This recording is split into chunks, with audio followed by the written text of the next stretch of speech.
तो वो जो बिल्डर है जिसने बुकिंग की हुई है और जो लोग हैं जो पेमेंट करते हैं किस्तों में, तो बिल्डर जो है वो उस एक अपनी जो उसने अमाउंट रखी थी उस पर वो काम कर नहीं पा रहा और लोग भी पेमेंट नहीं कर पा रहे हैं क्योंकि उनकी जो बाइंग पावर है या कैपेसिटी थी। तनख्वाहदार एक बंदा जो है वो किस तरीके से जो है हर महीने उसका एक बजट होता है, तो उसका बजट आउट हो चुका है। तो इन चीज़ों से बहुत सारी प्रॉब्लम आ रही है। फिर वही टैक्सेस, जो हुकूमत है टैक्स ऐसे लगा देती है, मतलब मेरी समझ नहीं आती कि एक चलते हुए कारोबार को आप एक जो मुल्क में एक अच्छा अहम रोल प्ले कर रहा है, जो जीडीपी में ग्रोथ में आपका एक मेन पिलर बना हुआ है, उस सेक्टर को आप इतना मतलब लाइटली किस तरह ले लेते हैं। अनप्रोफेशनल लोग किस तरह की पॉलिसी बनाते हैं, पॉलिसी बनाते वक्त जो स्टेक होल्डर हैं उनको नहीं बुलाया जाता। तो बहुत सारी चीज़ें ऐसी हैं कि जिनको ठीक करने की ज़रूरत है। अच्छा, यहाँ पर एक नुक्ता और भी मेरे सामने है। देखिए, ग्रे स्ट्रक्चर के अंदर तो वेरिएशन इतनी ज़्यादा नहीं अभी। प्रॉब्लम आई है फिनिशिंग का है। फिनिशिंग में जिस बिल्डर से भी बात कर रहा हूँ कह रहा है कि जी अगर मैं मांग रहा हूँ अपने जो अलाटी हैं या जिन भी लोगों को मैंने एलोकेशन की है या जिसको भी बेचा है, तो मैं उनसे ये फिनिशिंग के अंदर ये जो एस्केलेशन आई है ना, इसकी चार्जेस में इसके मद में ले रहा हूँ, क्योंकि कह रहा है सैनिटरी के रेट ऊपर चले गए, है ना। और इसके अलावा ये मतलब उनका कहना है, उनका कहना ये है, बोल रहा है ये लाइट स्विच के रेट इतने ऊपर चले गए, इलेक्ट्रिक फिटिंग के रेट इतने ऊपर चले गए। अभी तो एक नई कंडीशन इन्होंने निकाली है, जैसे किसी की बीमार की कंडीशन, बिल्डर कंडीशन। एक ये कंडीशन, कोई ये नई कंडीशन निकली है, इससे पहले ऐसी चीज़ नहीं होती थी। लेकिन बेसिकली क्या है कि ये अनफिनिश तो नहीं होता, लेकिन इसमें बहुत सारी आप समझे बेयर बोन्स आपको दे देते हैं ये। अच्छे जो बिल्डर्स हैं, जो कराची में अच्छे काम करने वाले बिल्डर हैं, उनकी मैं समझता हूं कि कुछ इस तरह की जो है पॉलिसीज़ नहीं होंगी। कुछ ऐसे बिल्डर हैं जिन्होंने सिर्फ और सिर्फ जो है वो ये समझते हैं कि एक प्रोजेक्ट हमने बनाया है तो हम इस पर ही सारा प्रॉफिट जो है वो आवाम से ले लें। तो ये अप्रोच जो है वो ज़्यादा लॉन्ग लास्टिंग नहीं होती। जो अच्छे बिल्डर हैं, जो सालों साल से यहाँ काम कर रहे हैं, या जो नए भी स्टार्ट किया है जिन्होंने, और क्रेडिबल लोग हैं, वो अपना नुकसान कर लेंगे मगर अपनी साख को कभी भी वो ख़राब नहीं होने देंगे, क्योंकि ये साख ही उनको पता है कि आगे आज कुछ उनको प्रॉफिट कम हो रहा है या कुछ चीज़ें नुकसान में जा रही हैं, मगर आगे यही चीज़ उनको बहुत आगे लॉन्ग लास्टिंग फ़ायदा देगी। अच्छा, मैं आपको बड़े मज़े की बात बताता हूँ। असल में क्या है कि 2003 में जितने ज़्यादातर बिल्डर्स थे उन्होंने अपने जो, जैसे ये बता रहे हैं ना, जो रेपुटेशन वाले बिल्डर्स थे, उन्होंने 2003 के बाद जो है ना इतने प्रोजेक्ट्स अनाउंस नहीं किए। अगर आप देखें तो उनकी नंबर ऑफ प्रोजेक्ट्स बहुत नीचे चले गए। वो जो कुछ उन्होंने बेचा हुआ है 2003 से पहले का बेचा, मैंने ये देखा। इवन के M9 पर भी जो हाउसिंग प्रोजेक्ट आए, अच्छे बिल्डरों के भी आए, वो भी आप देख लें तारीखों के अंदर 2003 में उन लोगों ने एंड ऑफ 2003 में लॉन्च किए, फिर उसके बाद फिर वो वहाँ नहीं गए। अच्छे बिल्डरों की बात कर रहा हूँ। कुछ तो बिल्डर ऐसे हैं जो पाकिस्तान से ही चले गए, सिर्फ वो पीर बाबा नहीं गए, उनके अलावा भी लोग गए। पीर बाबा तो चले गए, पता नहीं कब आएंगे, वो तो जब मौसम बदलेगा तो आएगा, ये आएंगे या फिर ये बताएंगे कब आएंगे। लेकिन यह कि बाकी भी लोग काम नहीं कर रहे हैं। मैंने बहुत सौ से पूछा, उन्होंने कहा अली भाई जब टर्न की के ऊपर दुबई में प्रोजेक्ट लगता है, हमें कुछ भी नहीं करना, उनकी पूरी इंडस्ट्री पॉलिसी जैसे आपने बताया, उन्होंने कहा एक एक चीज़ तय है। मैंने कहा प्रॉफिटेबिलिटी उतनी नहीं होती। कह रहे हैं किसने आपको कहा प्रॉफिटेबिलिटी नहीं होती?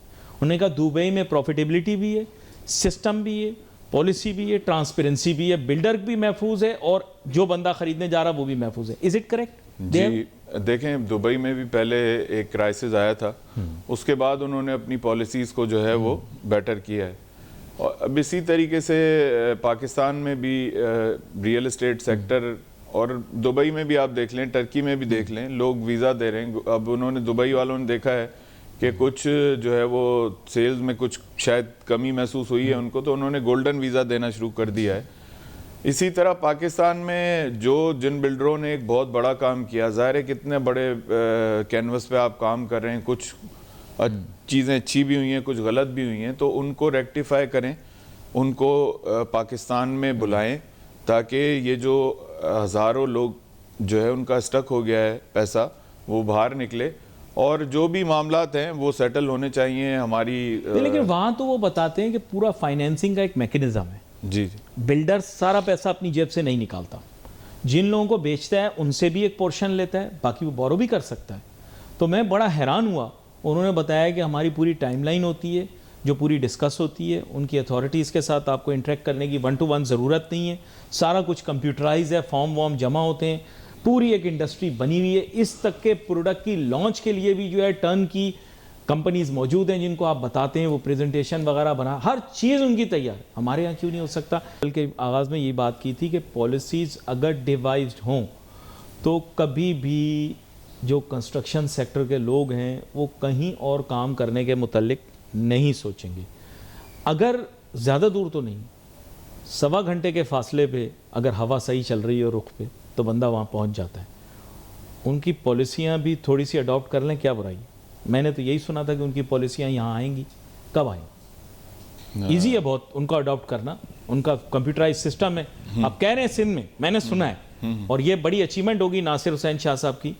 मैंने सुना है सिंध के अंदर भी वो लोग कंप्यूटराइज आप लोगों का सिस्टम कर रहे हैं सारा, है ना? उसको जरा थोड़ा सा, अगर आपकी बात हुई है मेरे ख्याल कल या परसों, पूरा रेवेन्यू में भी कंप्यूटराइज सिस्टम आ रहा है। इसके अलावा नासिर हुसैन शाह साहब ने पहले भी जब वजीर बल्दियात थे तो रियल एस्टेट सेक्टर को बड़ी जो है वो क्या कहते हैं बड़ा साथ दिया हमारा। जब भी हम उनके पास गए उन्होंने बड़ा रिस्पांस दिया। और सईद गनी साहब आए, उसके बाद इनके अब जो है साईं नासिर शाह साहब दोबारा आ गए। जी जी, और इंशाल्लाह चीज़ें चेंज हो रही हैं, क्योंकि एक गवर्नमेंट की ये पॉलिसी है कि अब बेटरमेंट आनी है और हम पॉजिटिव हैं काफ़ी, इंशाल्लाह कुछ बेहतरी आएगी। अच्छा, SBCA की कारकर्दगी दही सिंध में और कराची शहर के अलावा कैसी है?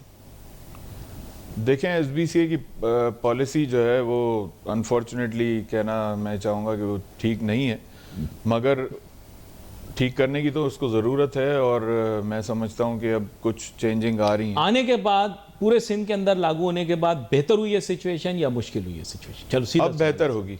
अब बेहतर होगी जी नहीं, लेकिन हुई कि नहीं हुई ये बताएं ना। कुछ बेहतर हुई है मगर बिल्कुल ठीक नहीं हुई, गुंजाइश है, बहुत गुंजाइश है काफ़ी। क्योंकि देखें सिंध में बहुत कंस्ट्रक्शन हो रही है। नाजरीन, आपको नहीं पता होगा, बात यह है कि जैसे सक्खर शहर है वो सिंध का तीसरा सबसे बड़ा शहर है, लोग इससे वाकिफ़ नहीं हैं।